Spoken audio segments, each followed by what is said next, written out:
How you guys doing? My name is Bartolone. I'm the wide receivers coach here. I'm from Whittier, California. I'm here at the University of Colorado because I want to be part of the best staff in the country and I want to coach the best players in the country. Okay, we got the best staff in the country, and there ain't no doubt about that. Okay, it's our job as coaches, okay, to hold each and every one of you in these seats accountable to that standard, okay, of being elite and being the best in the country every single day. Okay, and that's what we're going to do. I'm upstairs, offense, defense, special teams. I don't care who you are. I'm always open to talk. I know you guys are going through a lot. If you guys ever need someone to talk to, come chop it up with me upstairs. Thanks, guys. All right, Coach Brett. We are here in Colorado. Yes, we are. It's go time. We have arrived. We have indeed arrived. So what's your timeline with the arrival with here? I know we're a month away from the spring game, but what's the process for the receivers? For us right now, I think it's about fostering relationships with all these guys. We're as coaches, we're not going to get the most out of our guys unless there is some trust in us, and we have a relationship with them. We can communicate with them. So I'm in the process right now of getting to know everybody and getting this group together. And we got a young group. We got a ton of learning to do. We got a ton of development that needs to take place.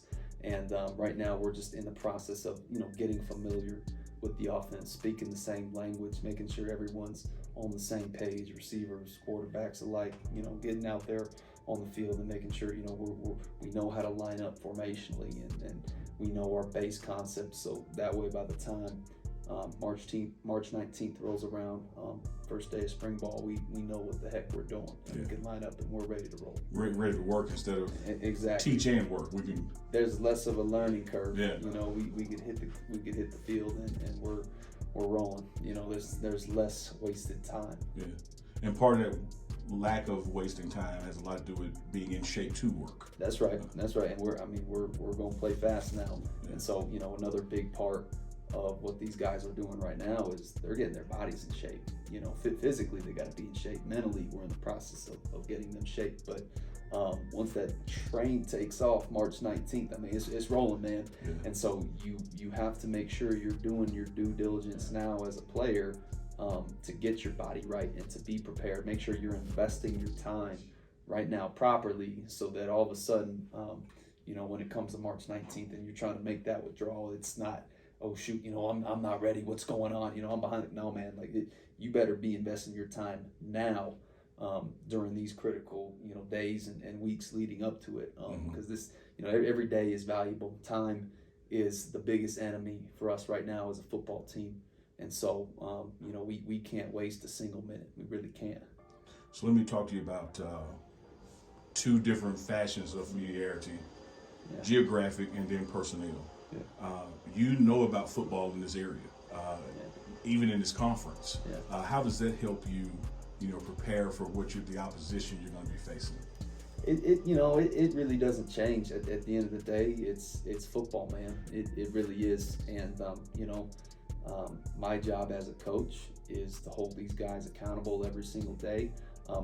Not just to meet the expectations. That others have laid out for us, not just to, meet the expectations of, okay, this is what we have to do to win. No, we got to meet the expectations and the standards that we've set for ourselves, which should be much higher than what everyone else has for us, and so again, I have to hold them accountable to that every single day, and our preparation is important every single day. So that's something I don't take for granted, Chemistry, and back to that familiarity, chemistry and trust is so important between a QB and a wide receiver. That's right. And you bring a unique perspective with the relationship and trust with the likely QB1, and now you're coaching the receivers. Talk about your relationship with Shador and how you can kind of bridge that gap between him and them and get it going faster than you say you would have if nobody knew each other. Yeah, no, it's going to be an easy transition, and I think it helps that I kind of already know how he thinks and how his mind works. And my job is to just make sure our guys are in the right place and that, we're going to be able to get open. If your job as a receiver is to block and to get open and catch the football, that's plain and simply, that is your job as a receiver. And so we're going to take a lot of pride in our room, in understanding coverage and understanding where we need to be on time so that the quarterback can place the ball accurately there for us. And that's what we'll do. Leaving a program where you go undefeated in conference, win a championship back-to-back, inheriting a program with a 1-win season. But you can just tell from Coach Prime, the coaching staff, this is not we'll get there in 2 or 3 years. You guys are building this to do it now. Talk about that win-now mentality and what it takes to pull that off. Like I said, I think it just goes back to daily investment. It goes back to daily deposits made, every single day. And in order to be a great football team, you need great people in your building. And one, that's coaches. You need a great staff. You need a great support staff. You need great athletic trainers. You need a great administration. You need everybody in this building to be able to perform at a high level. And you got to be able to bring in elite players too.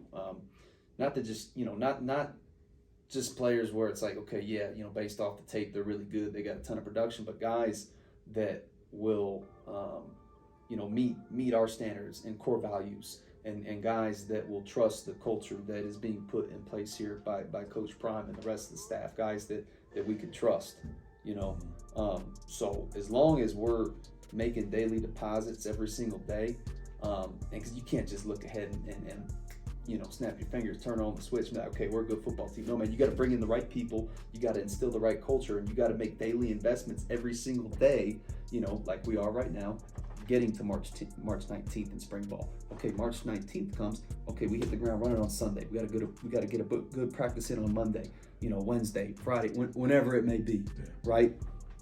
Each one of those practices count. Each one of those meetings count, and we just got to keep stacking them on top of each other. And if we do that over and over and over again, by the end of the summer, we're going to like where we're at. One final one. Having been a college football player, receiver, having been a coach, offensive coordinator, talk about your relationship as a receiver coach with the new offensive coordinator here, how you guys are gelling in that offensive room to accomplish this mission. Oh yeah, Coach Lou's unbelievable, man. He's an incredible leader.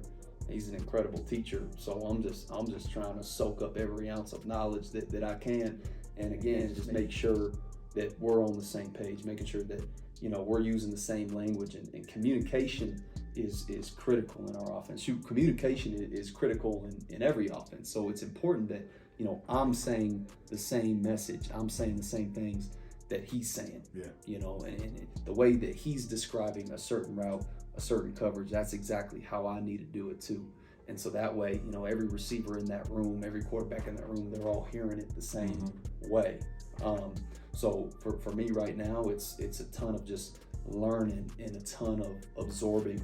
And, again, my job is to just relay his message. My job is to just get these guys open, because if these guys are open, we're going to get them the ball and we're going to make things happen. So to a Buffalo fan who's never seen you coach, never seen the receivers that you mold, what can they expect from your unit? Well, one, we're going to be really tough. And we're not going to back down from anybody. I promise you that. Every day this group is going to be prepared, and they're going to wake up and they're going to relish the opportunity to play football with a freaking chip on their shoulder. That's the only way that I know how to do it. I have coach in front of my name. And so my biggest thing always that I approach the game as a coach and also as a player when I play was just making sure you're prepared, man. So that way, when you step on the lines there on Saturday, there's not a shadow of a doubt. I've done everything that I can, Sunday through Friday to make sure I'm prepared to play this game. So that's something I take a lot of pride in as a coach, and I know I can't sleep at night unless I know my guys are prepared to play on Saturday.